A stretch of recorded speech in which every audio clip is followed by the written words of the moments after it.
saya ngajinya kita ngaji ilmu campur, jangan terlalu serius lah ya. Ini siang. Nanti saya sibuk ceramah ibu gitu ya. Repot.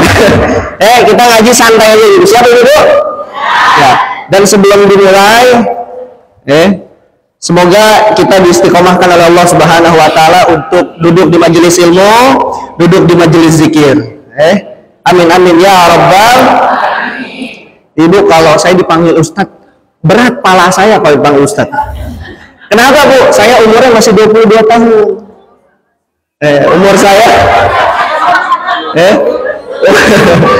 umur saya bukan tua begini, masih muda Bu, alhamdulillah.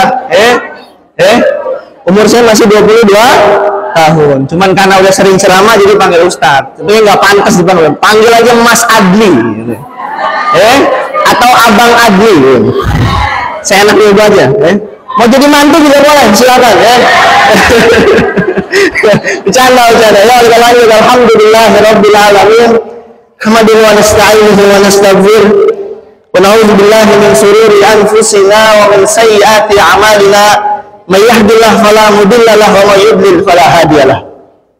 Asyhadu an la ilaha illallah wa asyhadu anna Muhammadar Rasulullah fi kulli lamhatin wa nafasin adada ma wasi'ahu ilmullah.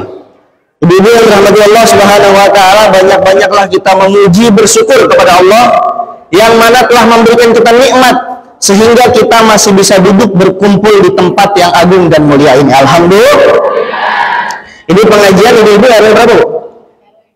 RW 4. Saya yakin ada berapa kakak yang harusnya banyak, RW 4 harusnya banyak, tapi yang datang segini. Yang salah siapa? Gak ada yang salah. Ibu-ibu yang datang di sini hakikatnya diundang oleh Allah untuk datang sini. Amin. Yang gak datang berarti memang Allah lagi gak ngundang. Barangkali hari bulan ini pengajian kita datang, bulan depan gak datang karena bulan depan barangkali hati kita lebih gak layak diundang oleh Allah. Maka bersyukur kepada Allah, kita bulan ini dilayakkan dan mudah-mudahan terus dilayakkan oleh Allah untuk duduk di majelis ilmunya Allah Subhanahu wa taala. Sebelum saya mulai ceramah, yuk kita buka dulu keutamaan duduk di majelis ilmu, duduk di majelis zikir. Rasulullah mengatakan di dalam kitab Tanqihul Qaul Imam Nawawi. Imam Nawawi menjelaskan satu hadis. Apa kata Rasulullah? Siapa orang yang duduk di majelis ilmu, duduk di majelis zikir, gak bawa pena, gak nulis satu huruf pun, pahalanya sama seperti orang yang mengorbankan 100 ekor onta. Alhamdulillah. Ini baru duduk aja jadi pahala Bu. Duduk, gak nulis, gak bawa pena, gak bawa buku. Bagaimana Ustaz yang duduk tapi tidur? Maka kata para ulama, satu waktu ada kisah ibu-ibu, ada orang lagi ngaji tidur di dalam masjid, ada satu orang lagi sholat. Maka di depan pintu masjid ada bangsa jin yang lagi nangkring. Ditanya, hei ente siapa? Saya ini bangsa jin. Ente mau ngapain ke masjid? Saya ingin mengganggu ahli sholat yang sedang sholat, tetapi badan saya terbakar oleh nafasnya orang yang lagi ngaji tapi ngorok.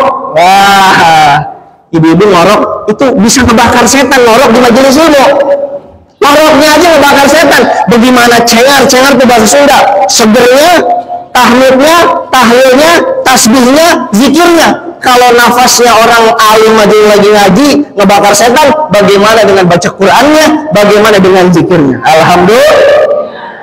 Dan dijelaskan di dalam hadis, sampaikan kepada orang yang ingin datang ke duduk di majelis ilmu, sampaikan setiap kaki yang tadi, ini ibu-ibu udah jalan di sini kan, jalan dari rumahnya. Berapa langkah kita itu? Kata Rasulullah, sampaikan sebelum datang ke tempat tersebut, Allah ampuni dosa-dosanya. Amin. Amin ya rabbal. Dan salah satu ciri keutamaan orang yang duduk di majelis ilmu, di majelis ilmu ini kata Rasulullah, Allah ngirim satu malaikat, namanya malaikat sayyarah. Apa tugasnya? Wahai malaikat, cari di muka bumi orang yang lagi duduk di majelis ilmu, duduk di majelis zikir. Apa kata Allah? Catat doa-doanya, sampaikan kepada aku, akan buka semuanya. Amin ya rabbal. Apalagi ini sekarang masuk bulan Disunahkan oleh Rasulullah banyak puasa, banyak doa, dan di antara malam-malam yang tidak tertolak doanya adalah bulan Rajab.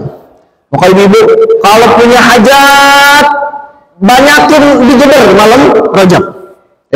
Banyakin dikebet malam dikebet bahasa Betawi dikebet. Digeber malam Rajab.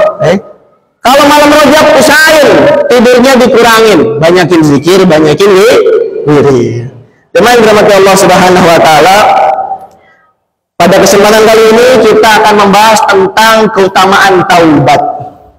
Keutamaan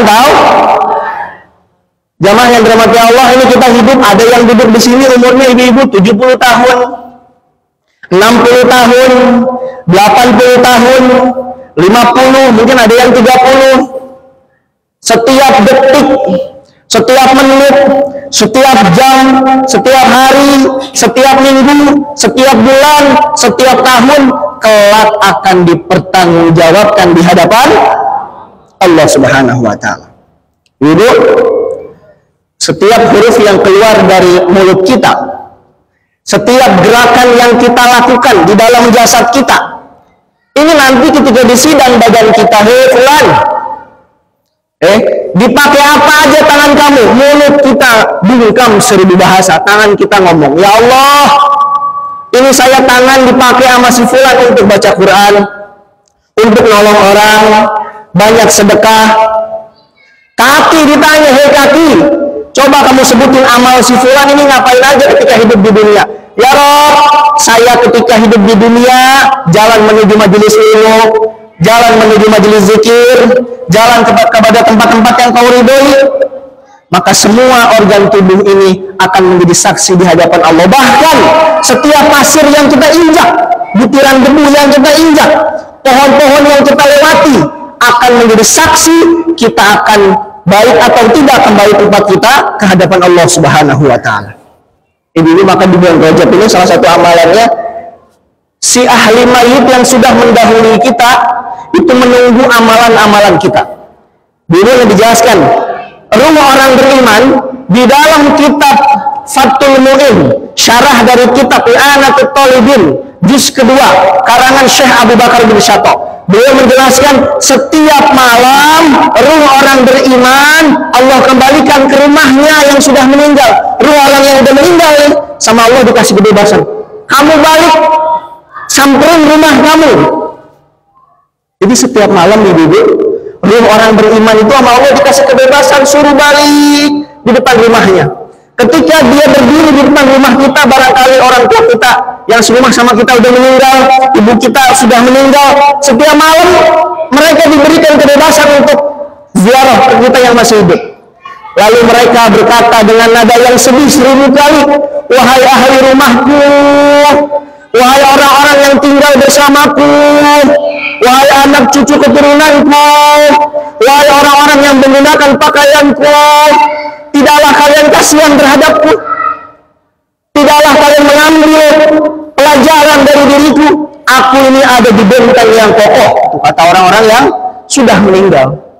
Maka bulan Rajab kita banyakin hadiah kepada mereka, sehingga Rasulullah mengatakan kalau kita ngirim hadiah Yasin, man qara'a Yasin, siapa yang baca surat Yasin bil mayyit kepada orang yang sudah meninggal, maka sampai bacaan Yasinnya. Siapa yang ngirim hadiah sedekah, ya Allah saya sedekah, tapi sedekahnya buat ibu saya, tapi buat bapak saya, tapi buat suami saya, atau buat siapapun yang sudah mendahului saya, maka hadiah tersebut sampai kepada mereka. Dulu mau tahu nggak kondisi orang kalau udah meninggal di alam dunia ini kayak gimana? Mau tahu nggak, Bu? Udah mulai antuk. Sebentar, saya ngaji dulu, habis itu lawak ya, sebentar. Kondisi ruh itu di alam kubur, kalau keluarga ahli mayit jarang ngirimin Fatihah kepada mereka, seperti buih di lautan, terombang-ambing rohaninya. Terombang-ambing, mereka butuh Fatihah kita. Maka dalam satu kitab dijelaskan, satu waktu ada ulama mimpi bangun di pemakaman kaum muslimin. Setiap makam itu bercahaya, tapi di ujung ada makam yang gelap. Ketika ditanya, hei fulan, kenapa engkau makamnya gelap? Wahai ulama, wahai syekh, tolong cari anak cucu keturunan saya. Semenjak saya meninggal sampai hari ini mereka pada lupa sama saya. Kuburan saya gelap karena kurangnya amal saya. Saya berharap anak cucu, anak-anak keturunan saya mengirimkan hadiah amal-amal mereka untuk saya. Maka si syekh tersebut bangun cari anak cucu keturunannya. Udah ketemu disampaikan, saya mimpi ketemu orang tua kamu, kuburannya gelap, tolong kamu hadiahkan setiap hari kepada orang tua kamu. Maka dihadiahkan, 1 tahun pula anaknya menghadiahkan. Mimpi lagi ulama tersebut ketika di setiap makom kuburan itu terang, di ujung ada yang lebih terang dari makom kuburan yang lain. Ternyata yang kemarin kuburannya gelap, ibu-ibu. Ketika ditanya, bukankah engkau yang kemarin ini kuburannya yang gelap itu? Iya. Kenapa menjadi terang? Anak cucu keturunan saya setiap hari, setiap sholat, setiap sedekah rajin mengirimkan hadiah khususan ila ruhi kepada saya. Alhamdulillah.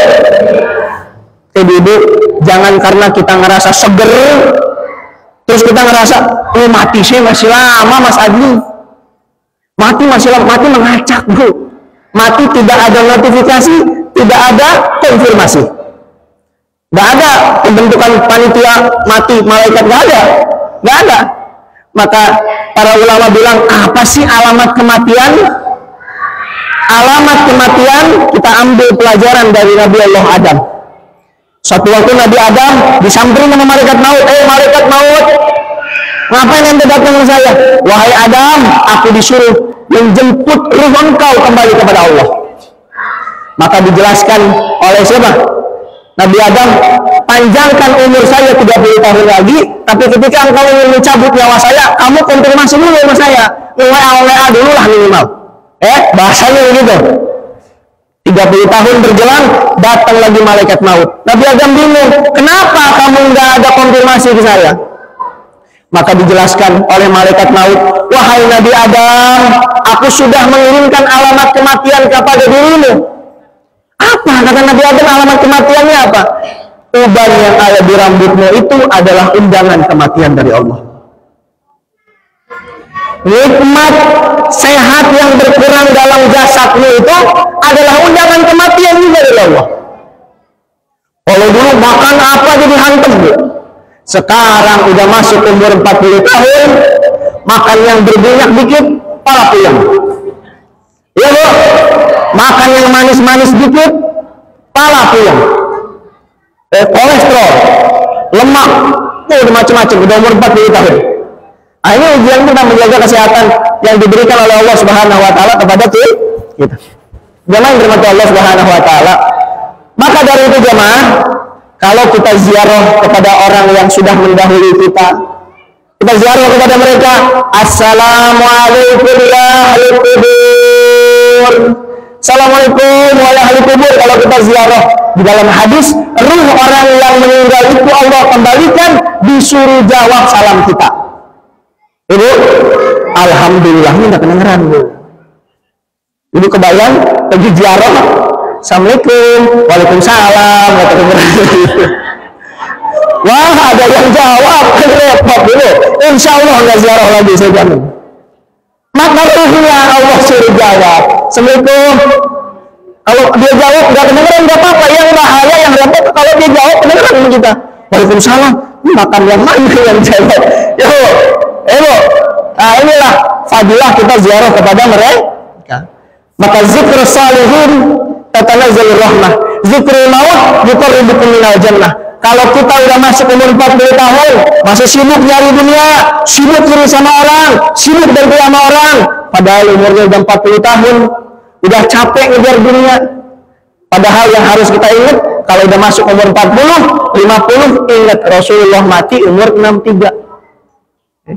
Coba dihitung, waduh, umur saya 60 nih, 3 tahun lagi kuotanya, gitu. Waduh, umur saya 50 nih, 13 tahun lagi.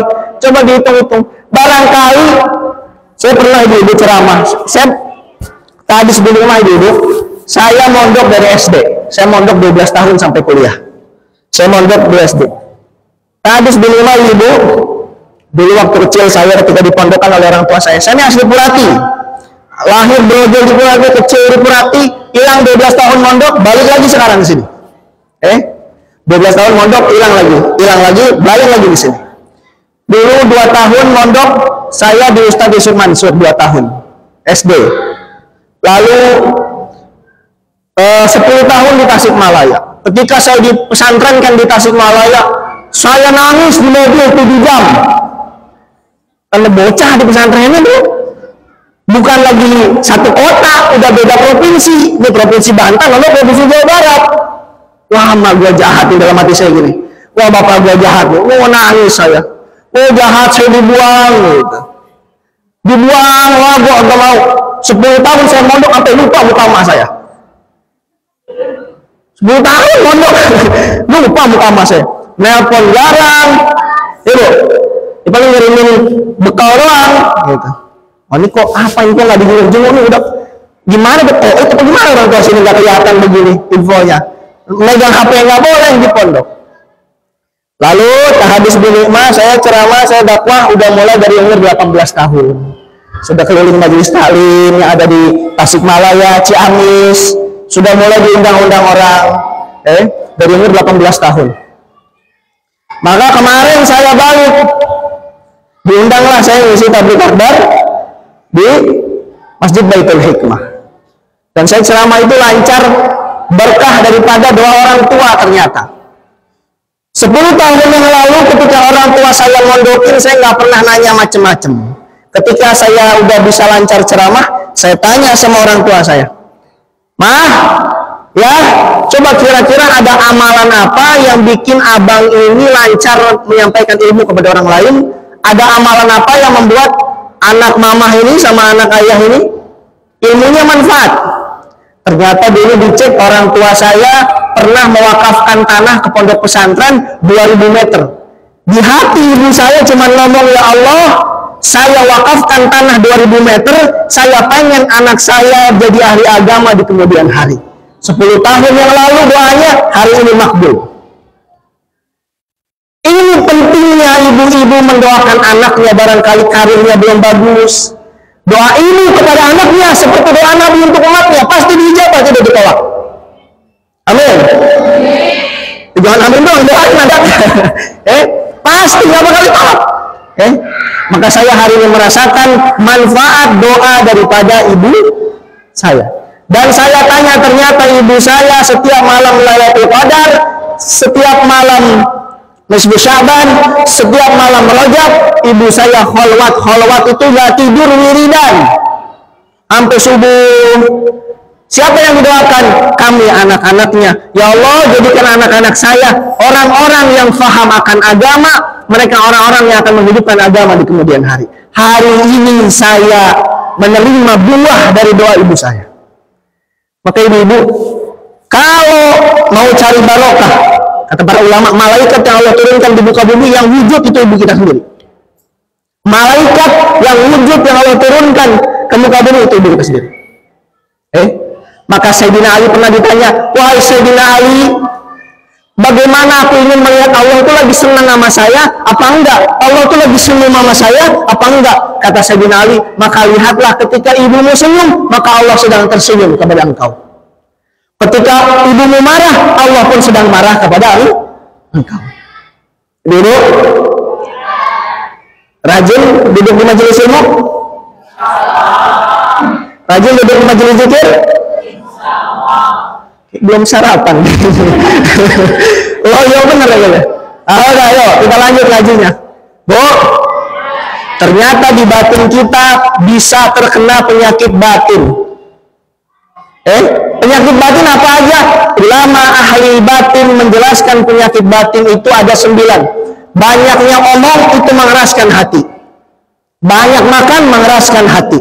Hasad, iri, dengki, cinta dunia, cinta jabatan bisa mengeraskan hati. Maka ibu-ibu, ketika dulu ada kisah lucu ibu. Dulu setiap ibu-ibu pulang pengajian itu ada yang nyamperin saya. Ibu-ibunya curhat, "Pak Ustadz, saya kalau pulang pengajian kepala saya suka puyeng." Pulang ngaji puyeng bu. Ustadz ada solusinya gitu. Kenapa puyeng bu?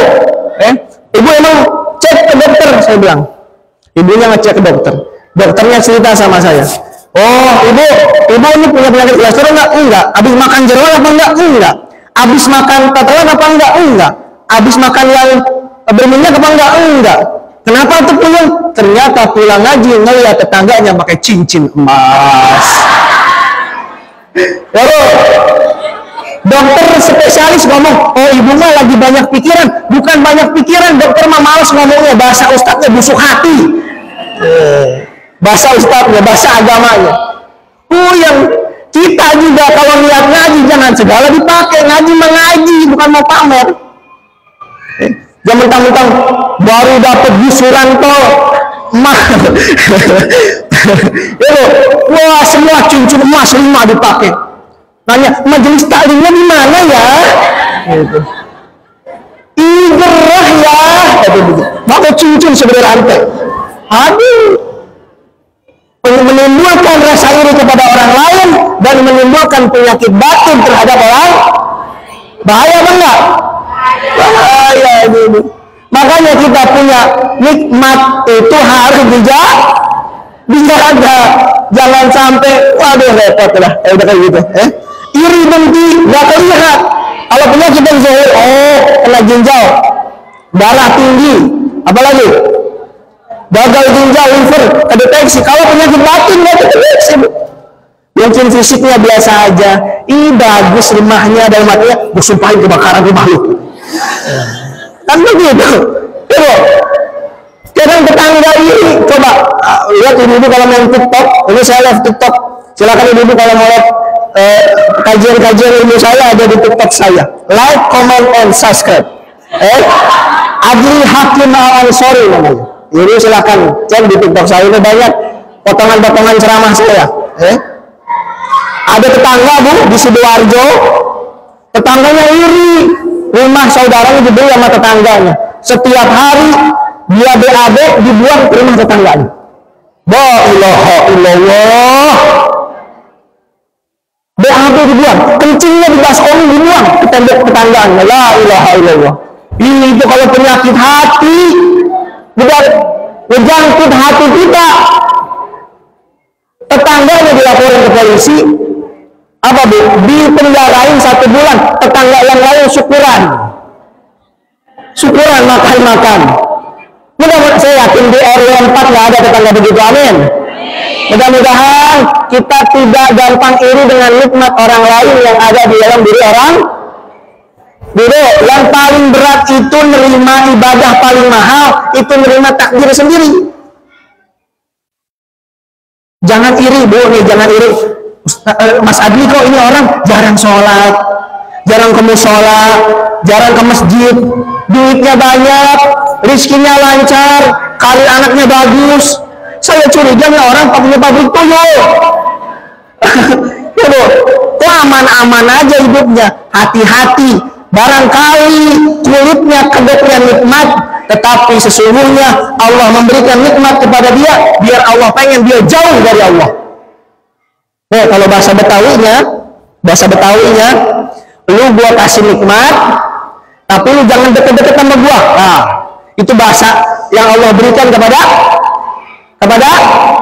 orang yang diberikan nikmat, tapi tambah ibadahnya nggak ada. Betul apa betul? Nah, jangan iri. Kok saya kalau pulang majelis taklim, kalau ngeliat rumah tetangga, hati saya sakit, Ustaz. Kenapa? Mobilnya baru. Ya kenapa emang rumahnya tingkat, Ustaz?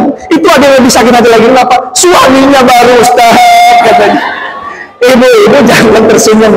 Suami yang lamanya mati, jadi kawin lah. Ibu-ibu jangan gampang kesinggung pengajian saya. Kemarin belum lama dia kesinggung meninggal pulang pengajian. Karena udah takdirnya, bukan karena sayanya hebat, bukan. Bercanda ya. Jangan dirahmati Allah Subhanahu Wa Taala. Maka kita nih ibadah, pernah dosa, pasti buat dosa. Pernah buat maksiat, pasti buat maksiat. Ibu-ibu, penyakit yang paling susah yang menghinggap seorang wanita adalah banyak omong. Banyak omong mengeraskan hati. Jadi setiap lisan huruf yang kita keluarkan dari mulut kita akan dipertanggungjawabkan di hadapan Allah.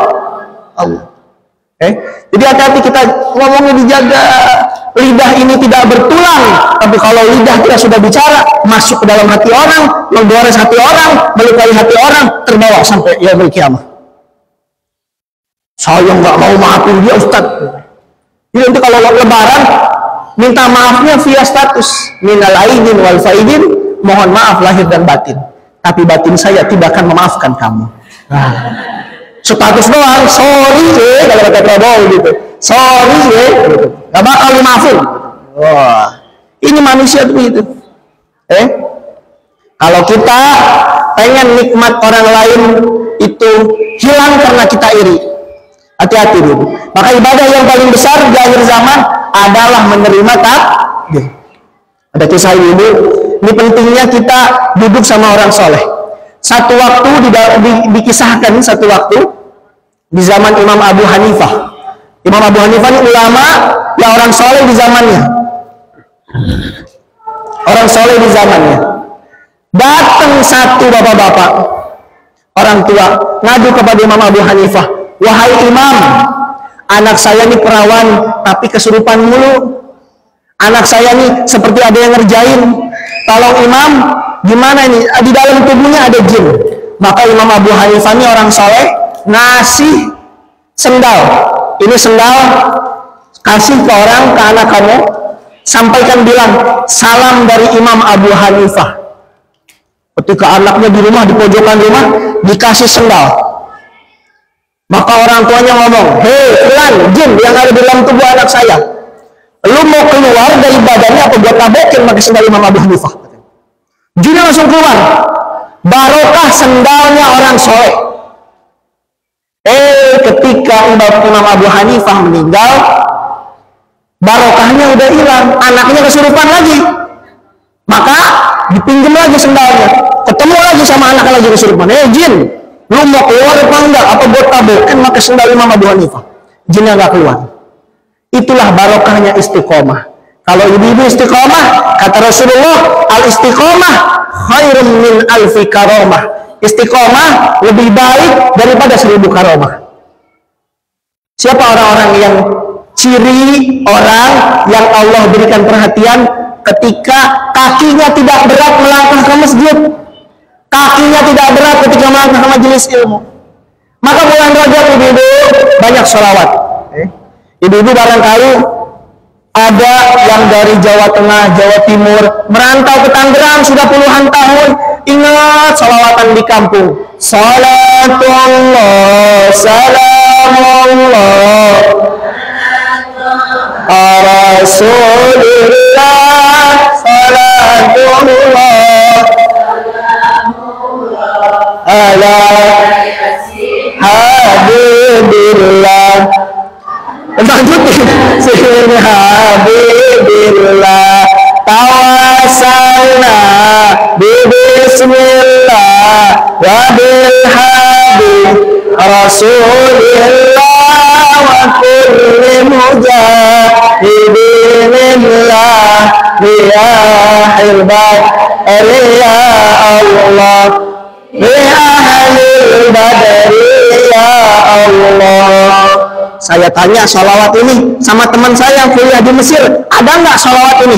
Nggak ada. Saya tanya sama teman saya yang kuliah di Mekah, ada nggak sholawat ini? Nggak ada. Ternyata sholawat ini diambil dari syair ler iler hadirin wasulillah coroyoroyo. Ayo, apa lagi? Udah stop apa tempat saya dulu. Ada orang Sunda merantau ke Tangerang sudah puluhan tahun. Ingat ada sholawat Sunda yang kalau di kampungnya subuh-subuh suka dibacain.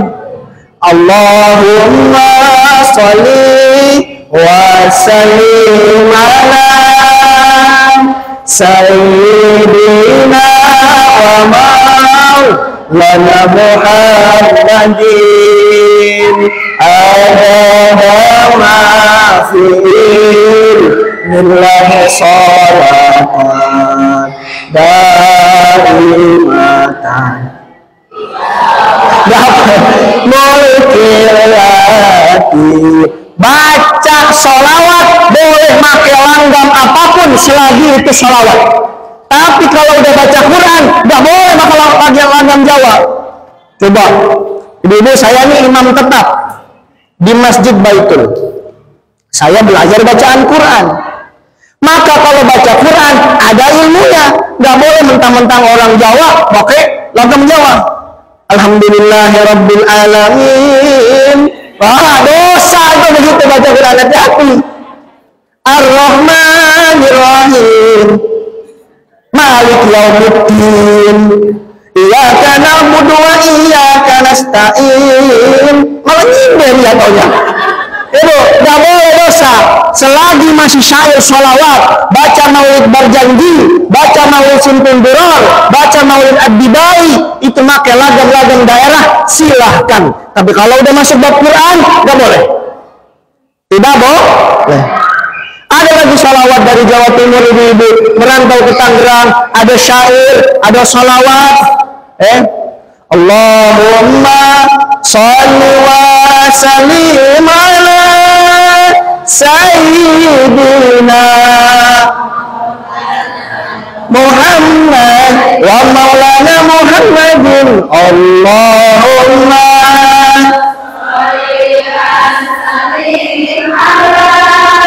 sayyidina wa maulana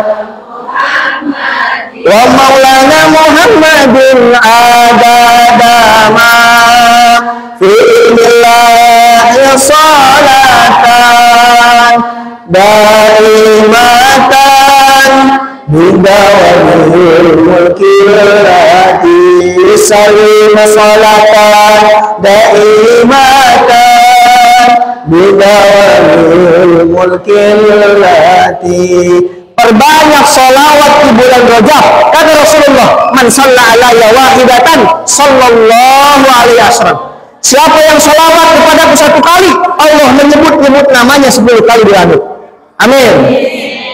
Ini kalau kita ibu-ibu punya namanya Marsinah. Namanya terkenal ya, Marsinah tuh. Kata Allah begitu di langit. Ya Bu, namanya terkenal di langit. Punya namanya Masturah. Di langit bergemuruh nama kita. Kalau kita demen baca sholawat. Ini yang dirahmati Allah Subhanahu wa taala.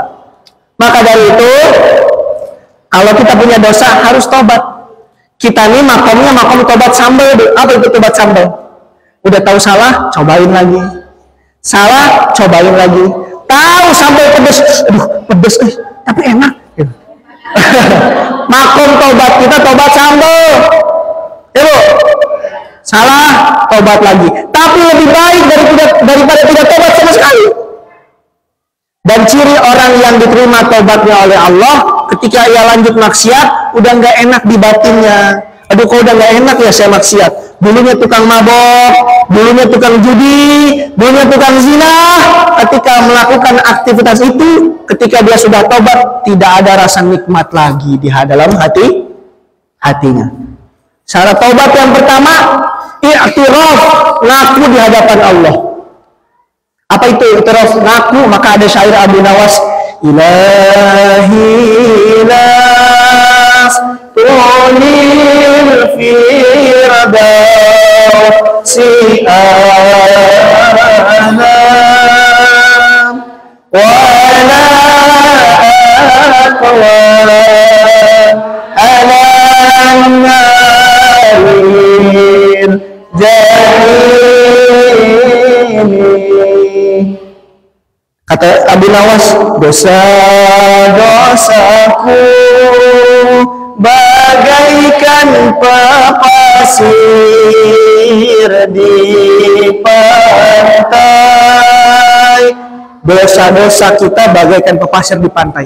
Ada nggak yang berani hitung berapa pasir di pantai banyak ini? Itulah dosa kita seperti itu. Maka taubat yang pertama i'tiraf, yang kedua an-nadamah. Udah ngaku di hadapan Allah i'tiraf, yang kedua an-nadamah, menghujam di dalam hatinya, ya Allah saya nggak bakal laku lagi. Itu namanya an-nadamah. Yang ketiga al-ikhla. Apa itu al-ikhla? Menutup semua pintu akses kemaksiatan. Kalau dulu sering gibah, dulu sering ngerumpi, dulu sering ngedosa, maka seseorang itu menutup akses maksiatnya. Oh, dulu gaulnya salah, maka jauhi pergaulan yang salah. Ibu-ibu, kata Rasulullah, al-maut kama sya'alai. Mati gimana kebiasaannya seseorang. Kalau orang matinya sering zikir, maka kalau orang ketika hidupnya sering zikir, matinya kemungkinan lagi zikir. Lagi main catur, kemungkinan matinya lagi main catur. Demen mabuk, kemungkinan matinya lagi mabuk. Lagi sujud, kemungkinan matinya pun sedang sujud. Maka Rasulullah itu ngasih wasiat, setiap malam dulu kondisi ruh di alam ruh itu di dalam kitab ar-ruh. Kalau kita tidur itu ruh kita dipegang sama Allah. Kalau kita lagi tidur, ruhnya dipegang sama Allah. Kita bangun, ruhnya dibalikin lagi. Maka kalau orang udah mati, ada tiga kategori kondisi ruh di alam barzah. Ruh orang soleh nangkring duduk di atas makamnya, nungguin ahli keluarganya ziarah kepada mereka. Yang kedua, ruhnya para nabi, ruhnya wali-wali Allah diberikan kebebasan seperti burung yang lepas dari sangkarnya. Yang ketiga, ruh ahli maksiat dipenjara oleh Allah sampai hari kiamat. Maka kalau kita jadi ahli maksiat, ruh kita dipenjara. Kita jadi orang soleh, ruh kita duduk di atas makam kita. Mudah-mudahan kita jadi anak orang-orang yang soleh. Dan anak-anak cucu keturunan kita dijadikan orang-orang yang soleh. Jamaah yang dirahmati Allah Subhanahu wa Ta'ala, ulama tuh ngasih tahu, kenapa sih kok anak saya nakal, Mas Adli? Kenapa anak saya susah dinasehatin? Kenapa anak saya ini kok gak nurut sama saya?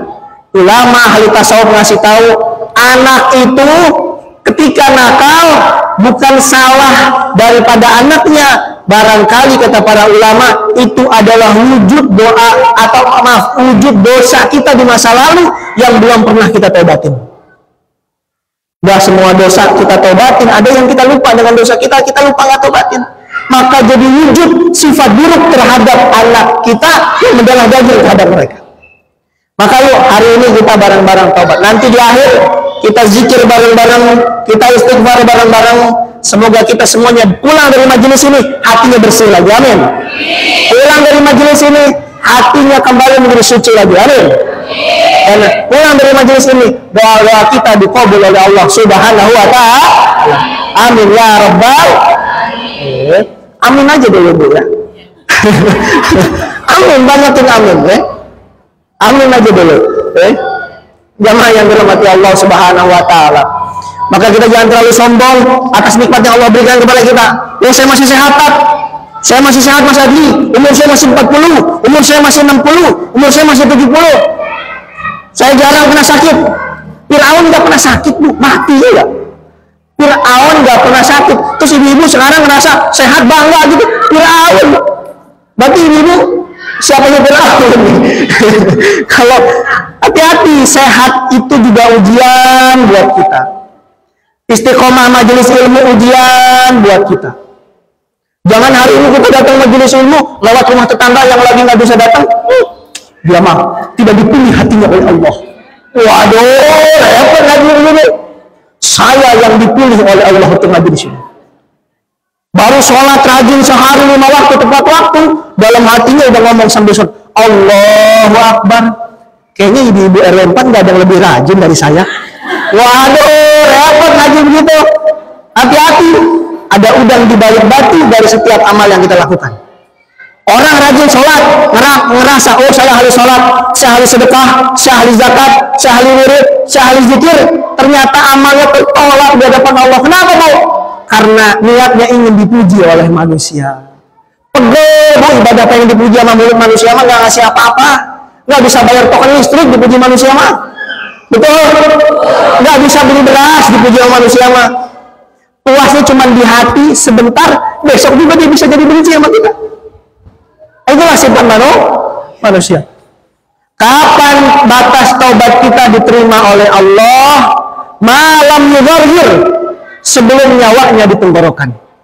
Sebelum ibu-ibu ngorok, masih diterima taubatnya. Tapi kalau udah sekarat, Maka ibu-ibu, ketika nanti kita meninggal, jasad kita terbaring kaku, sudah dikain kafani, hidungnya sudah disumpel kapas, anak cucu sudah mengelilingi jasad kita, ruh kita melihat jasad kita lagi dimandikan. Ruh kita menonton jasad kita, ya Allah itu saya, masa sudah mati.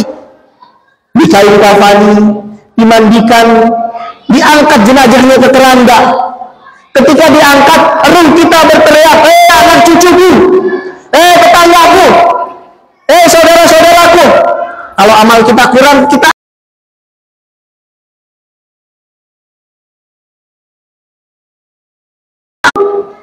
kenapa? Karena kita ketakutan ketika nanti kita amalnya belum siap, tapi harus sudah meninggal.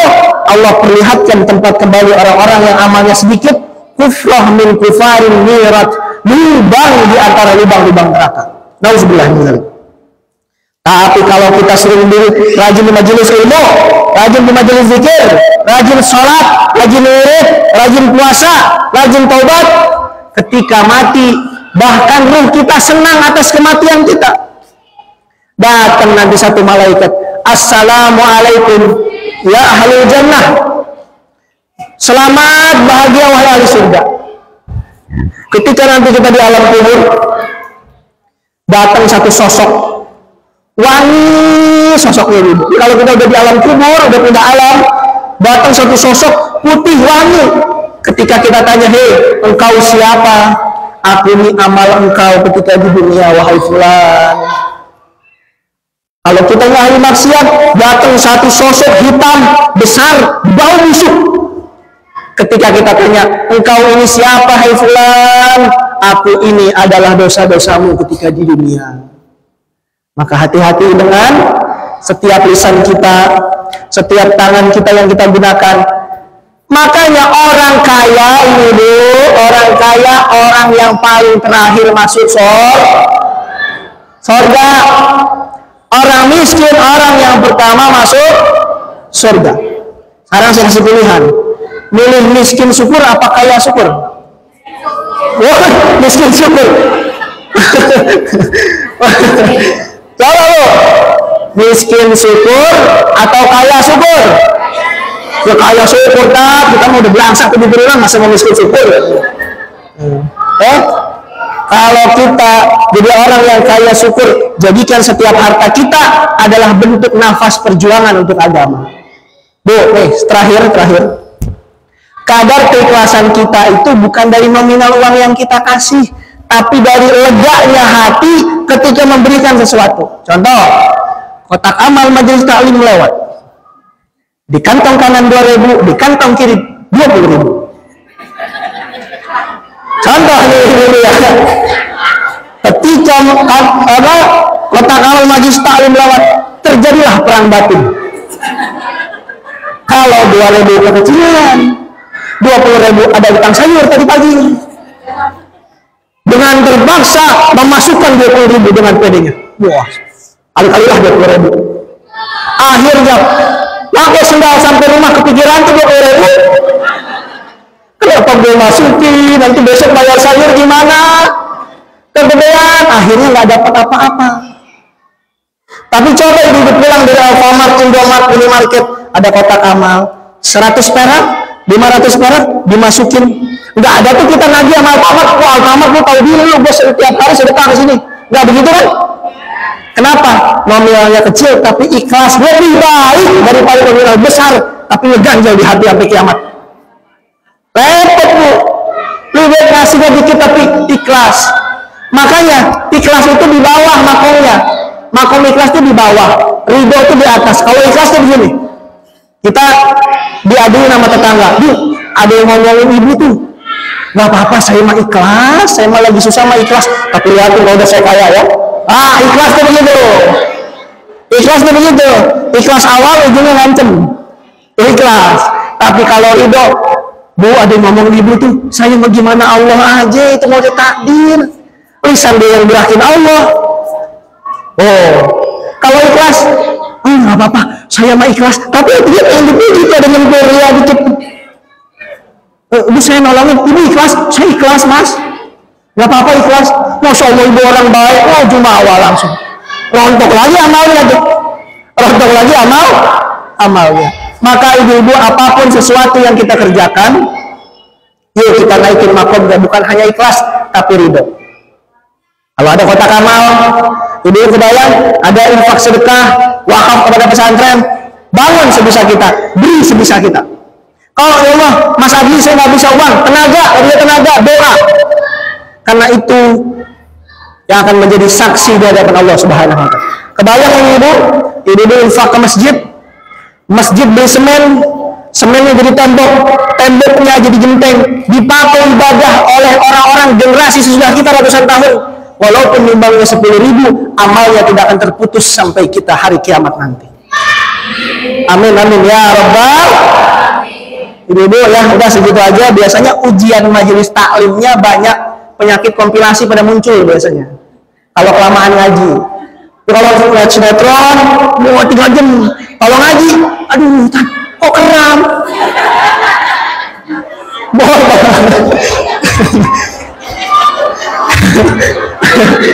Kesindir aduh, Pak, ini kakinya kambuh, anemia kambuh, gagal ginjal kambuh, jantung kambuh, kompilasi, mati repot loh. Udah, kita udahan aja. Nah, ini tahadus binima para jamaah. Tugas kita sebagai orang tua terakhir adalah mengkader anak-anak kita supaya mereka menjadi orang-orang yang menghidupkan agama Allah Subhanahu wa Ta'ala. Pernah saya dakwah terakhir tahadus binima. Saya dakwah di Tasik. Tasik itu daerah pegunungan, tapi nggak terlalu kampung banget. Masuk dakwah ke daerah-daerah pelosok. Subuh ngisi kajian subuh. Yang azan aki-aki, aduh, saya deg-degan yang azan aki-aki, Bu. Kalau putus di jalan repot, saya harus manggil gedeng nih. Kalau azannya berjalan, Allah, mati udah repot. Nah, di kota masih banyak anak muda. Saya yakin alumni pondok dari anak-anak Murati masih banyak. Kalau ini ibu mau pondokan anaknya, pondokan anaknya, Bu. Pondokan anaknya. Jangan takut misah sama anak. Aduh, kalau di rumah sama anak. Kalau kita punya anak, niatkan pengen dititipkan kepada pesantren, biar mereka jadi orang yang alim di kemudian hari, orang yang menghidupkan agama di kemudian hari. Kalau anaknya cengeng, orang tuanya jangan ikut cengeng. Bu, saya dulu, Bu, di pesantrenin sama emak saya nih. Emak saya. Itu kalau emak saya keluar pagar, saya kejar, Bu, motornya. Tapi emak saya, kamu mondok sini yang benar, ngaji di sini yang benar, nimba ilmu agama yang benar, ngabdi di pesantren yang benar, pulang harus jadi orang. Tegar emak saya. Saya lihatin dari jauh, oh, emak saya nangis. Maka ibu harus kuat. Kalau anaknya mau di pondok pesantren, mau di Gontor, mau di Gintung, mau di Darun Najah, mau daerah Jawa Tengah, Jawa Timur, harus tegas ketika nitipkan anak ke pondok. Kamu ngaji yang benar. Kita pura-pura tegar aja di depan anakku. Nanti udah keluar pagar baru cari pohon nangis. Gitu. Ya, itu saja yang bisa disampaikan. Walafu minkum. Sebelum kita tutup, mari kita berzikir bersama-sama. Mari kita siapkan batin kita, pejamkan mata kita, tundukkan kepala kita. Kita bermuhasabah bersama-sama.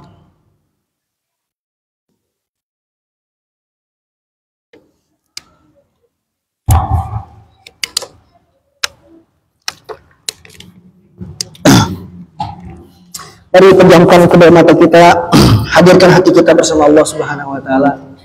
Tundukkan kepalanya sebelum kita tutup majelis ini. Kita ingat dosa-dosa kita di masa lalu, dosa kepada orang tua, dosa kepada suami, dosa kepada orang lain.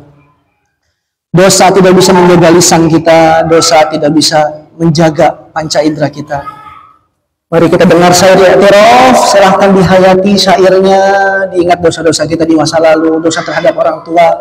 Kita keluarkan semua unek-unek penyesalan kita, lalu kita mengadu di majelis ini. Allah tidak pernah tidur atas setiap ucapan yang keluar dari lisan kita. Allah mendengar doa-doa kita. Mari hayati syair i'tiraf ini. Ilahi lastulil firdausi ana wa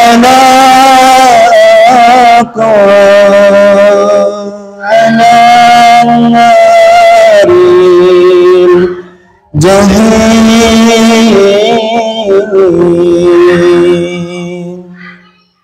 فهب لي توبة واغفر ذنوبي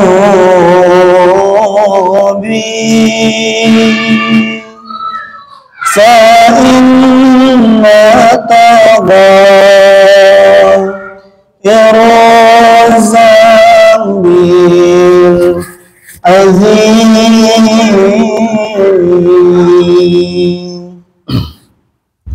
ذنوبي مصر عدد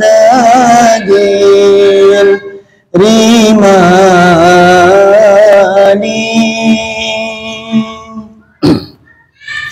فهب لي توبة يا ذا الجلال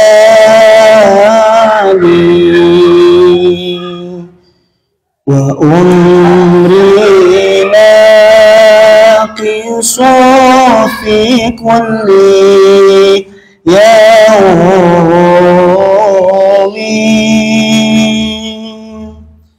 وذنبي زائد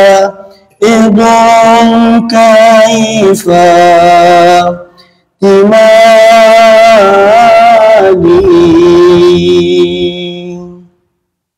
يا الله aku bukanlah ahli surga, namun tak pula aku sanggup ke neraka-Mu. Berikanku taubat, ampuni dosa-dosaku. Sesungguhnya Engkau pengampun dosa-dosa besar. Dosa-dosaku bagaikan pasir di pantai, maka berilah aku taubat ya Tuhanku.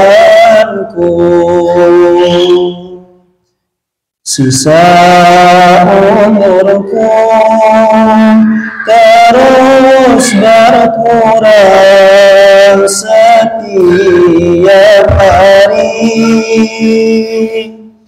sedang dosaku terus bertambah setiap waktu.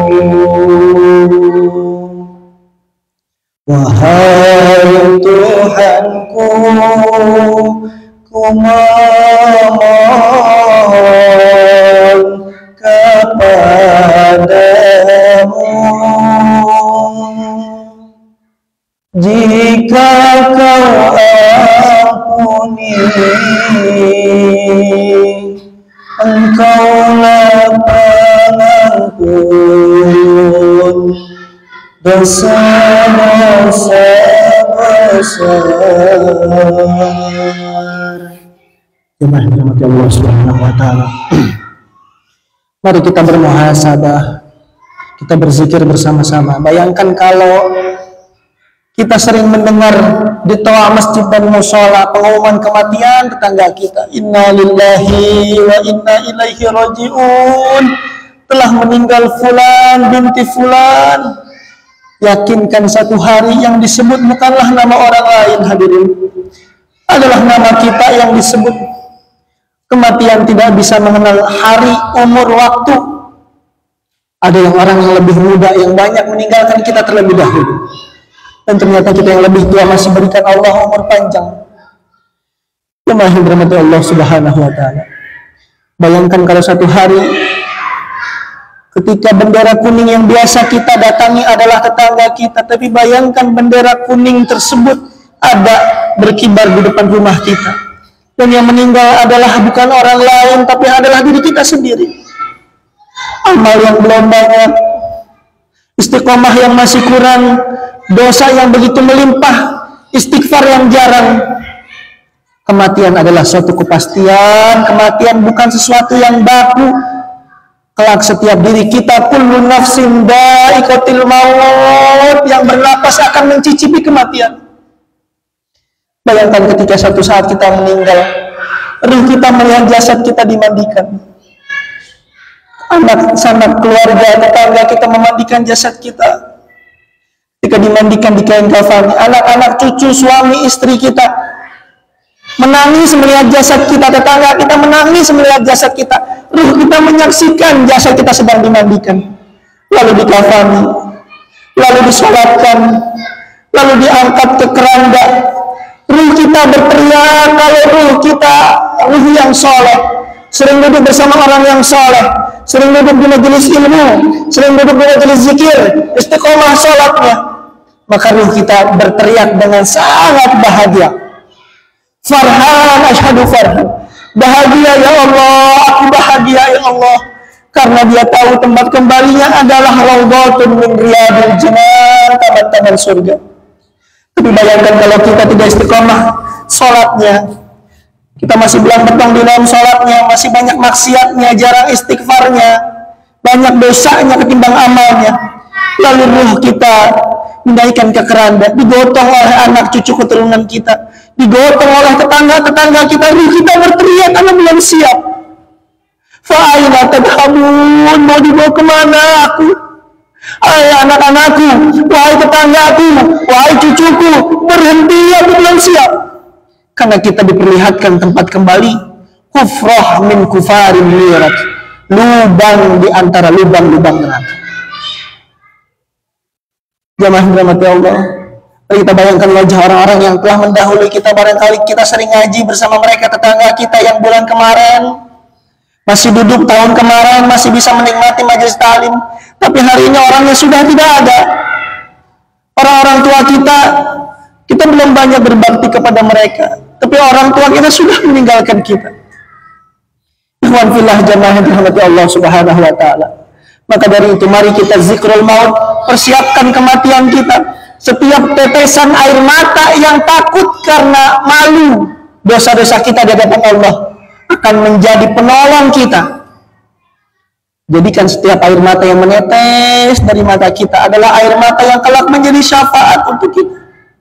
Kalau anak-anak kita belum soleh, suami kita belum rajin ke masjid, maka di majelis ini kita doakan, ya Rabb, jadikanlah suami kami ahli masjid, ya Allah.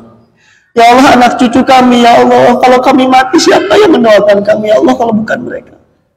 Jadikan anak cucu keturunan kami orang-orang yang menggantikan ruku dan sujud kami, ya Rabb. Memang kami bukan ahli sholat, kami bukan ahli wirid, kami bukan ahli zikir, kami bukan ahli agama. Tapi jadikan anak cucu kami, ya Rabb, jaga mereka di generasi kemudian hari, ya Rabb. Kami butuh atas amal-amal mereka yang mereka kirimkan kepada kami. Jemaah yang dirahmati Allah Subhanahu wa taala, mari kita bacakan istighfar, kita bertaubat di majelis ini. Allah tidak pernah tidur, Allah tidak pernah berhenti. Walaupun kita berdosa, dosa kita memenuhi dunia serta isinya, ampunan Allah lebih besar. Dosa kita banyak, ampunan Allah lebih banyak. Mari kita bacakan istighfar bersama-sama. Astaghfirullahaladzim wa atubu ilaih. Astaghfirullahaladzim wa atubu ilaih. Astaghfirullahaladzim wa atubu ilaih. Astaghfirullahaladzim wa atubu ilaih.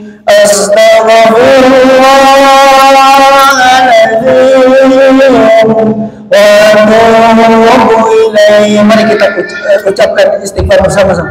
Astaghfirullah, astaghfirullah, astaghfirullah, astaghfirullah, astaghfirullah,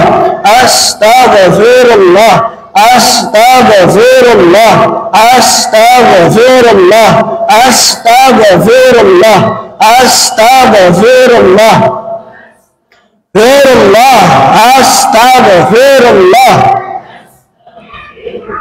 astaghfirullah, astaghfirullah, astaghfirullah, astaghfirullah, astaghfirullah, astaghfirullah, firullah, astaghfirullah, astaghfirullahaladzim wa atubu ilaih.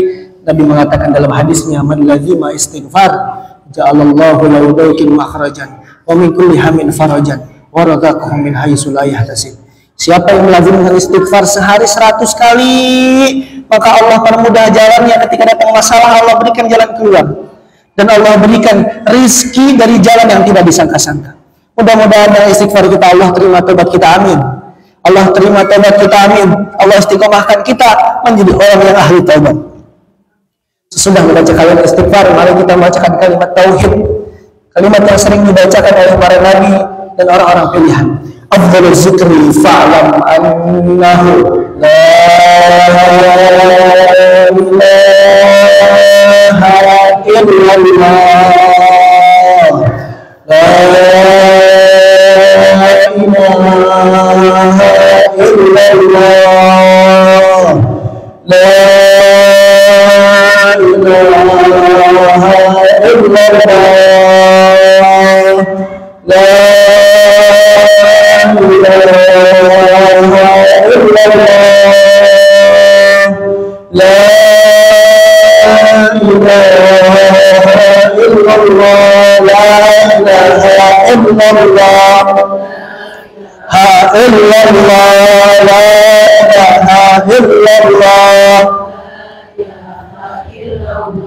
La ilaha illallah, la ilaha illallah,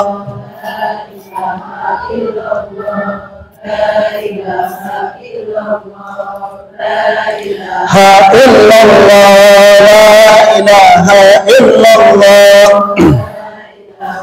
illallah, la ilaha illallah, la ilaha illallah, la ilaha illallah, la ilaha illallah, ha illallah, la ilaha illallah, la ilaha illallah,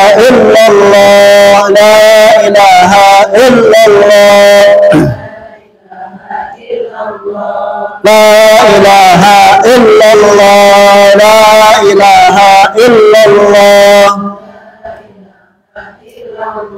la ilaha illallah, la ilaha illallah, la ilaha illallah,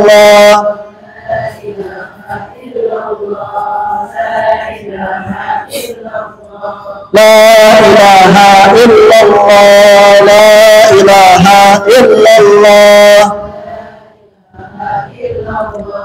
la ilaha illallah, la ilaha illallah. Mari angkat kedua tangan kita. Allah akan malu ketika melihat hambanya sudah mengangkat air mata, sudah meneteskan air matanya, sudah mengangkat tangannya, tapi Allah tidak kabul doanya. Amin amin ya rabbal alamin. Rabbana la taj'alna fitnatan lil ladzina kafaru waghfir lana rabbana innaka antal azizul hakim. Allahumma inna nas'aluka ilman nafi'an, ilman nafi'an, ilman nafi'an, wa qalban khashi'an, wa yaqinan sadiqan, wa amalan mutaqabbalan bi rahmatika ya arhamar rahimin. Ya Allah ya Tuhan kami, ampunilah dosa-dosa kami ya Allah. Dosa kecil, dosa besar, sengaja, tidak sengaja, terang-terangan maupun tersembunyi ya Allah. Dosa kepada orang tua kami ya Allah. Mereka yang hari ini sudah tidak bisa kami tatap lagi wajahnya ya Allah. Kalau Engkau sedang siksa orang tua kami di alam barzah, tolong hentikan siksanya ya Rabb. Ganti siksanya dengan nikmat kubur ya Rabb. Ya Rabb, kami selama mereka hidup belum banyak membahagiakan hati mereka ya Rabb. Ya Rabb, jadikan alam barzah mereka adalah rawdatun min riyadil jannah, nikmat-nikmat surga yang Kau berikan ya Rabb. Ya Rabbana, kami di sini kami punya dosa kepada suami kami, dosa kepada tetangga, ampuni dosa-dosa kami ya Rabb. Ya Allah, ya Tuhan kami berharap di bulan Rajab ini jadikanlah kematian kami kematian yang husnul khatimah ya Allah. Jauhkan kematian kami dari kematian yang su'ul khatimah ya Allah. Kami ingin mati dalam keadaan sedang bersujud ya Allah. Kami ingin wafat dalam keadaan berwudu. Kami ingin wafat dalam keadaan baca Quran ya Allah. Jauhkan kematian kami dari kematian yang Engkau tidak ridhoi ya Allah. Ya Rabb, bila kami nanti telah wafat ya Rabb, kami meninggalkan anak cucu keturunan kami ya Rabb, jadikanlah mereka orang-orang yang soleh-solehah ya Rabb. Kami belum banyak amal yang kami berharap kepada mereka akan menggantikan ruku dan sujud kami ya Allah. Ya Allah ya Rabbana, ya Allah ya Rabbana, ya Allah jalla jalaluh. Ya Allah, jadikanlah kami orang-orang yang istiqomah ya Rabb. Tetapkan hidayah itu, jangan Kau cabut lagi sampai kami meninggal ya Rabb. Jadikan kami ahli sholat ya Rabb. Jadikan keluarga kami ahli sedekah. Jadikan kami dan keluarga kami ahli zikir, ahli wirid, ahli wakaf, ahli baca Quran ya Rabb. Ya Rabb, dosa kami begitu banyak, tapi kami meminta kepadamu, ringankan lisan kami ketika sakaratul maut datang. Ringankan lisan kami mengucapkan kalimat la ilaha illallah. Ya Allah, kumpulkanlah kami nanti di surga dengan orang tua kami ya Rabb, dengan guru-guru kami ya Rabb, dengan tetangga-tetangga kami, dengan uyut-uyut kami, dengan buyut kami, dengan orang-orang soleh, dengan para anbiya, dengan para aulia, dengan para syuhada. Ya Allah ya Rabbana, selamatkanlah saudara-saudara kami yang ada di Palestina ya Rabb. Kami belum bisa berbuat apa-apa untuk mereka ya Allah. Perbaikan negeri Palestina ya Rabb, menangkan perjuangan mereka ya Rabb. Jadikan setiap mereka yang mati dalam keadaan statusnya syahid ya Rabb. Ya Allah ya Tuhan kami, Engkau lihat kami ini orang yang banyak dosa ya Rabb. Kami belum banyak amalnya, kami belum taat kepadamu ya Rabb. Kami hanya izin kepadamu, berikan kami waktu yang lama untuk kami memperbaiki kesalahan-kesalahan kami di masa lalu ya Rabb. Allahumma jibir lil ummati Sayyidina Muhammad, Allahumma astur lil ummati Sayyidina Muhammad, Allahumma farrij ummati Sayyidina Muhammad, Allahumma a'izzal Islam wal muslimin, wansur man nasara din, wahdul man khazalal mu'minin, wa ahlik adda'aka wa adda'ad dunya hayyu ya qayyum ya rabbal alamin. Ya Ghani abdina bifadlika amman siwak, Allahumma yassir wa la tu'assir umurana, fa inna taysira kulli asirin fa'alaika yasir. Wa sallallahu ala sayyidina Muhammadin nabiyil ummi wa ala alihi wa sahbihi wa sallim. Walhamdulillahi rabbil alamin. Bisyiril Fatihah.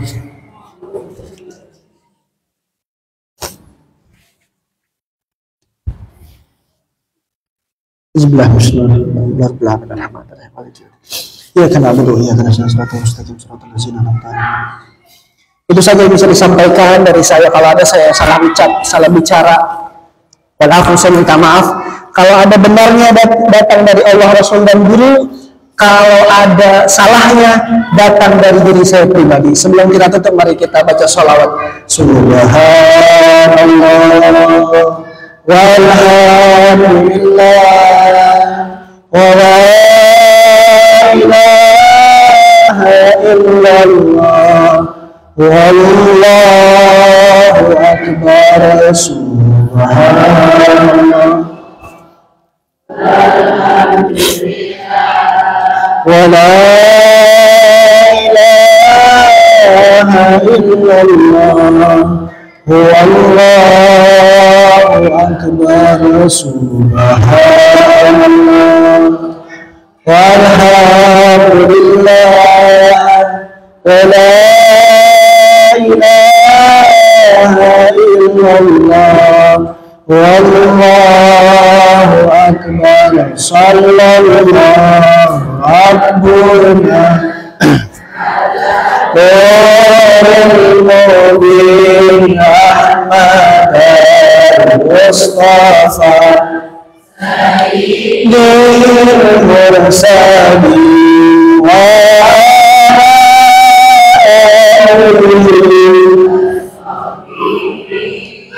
ajma'in wa ala alihi wa sahbihi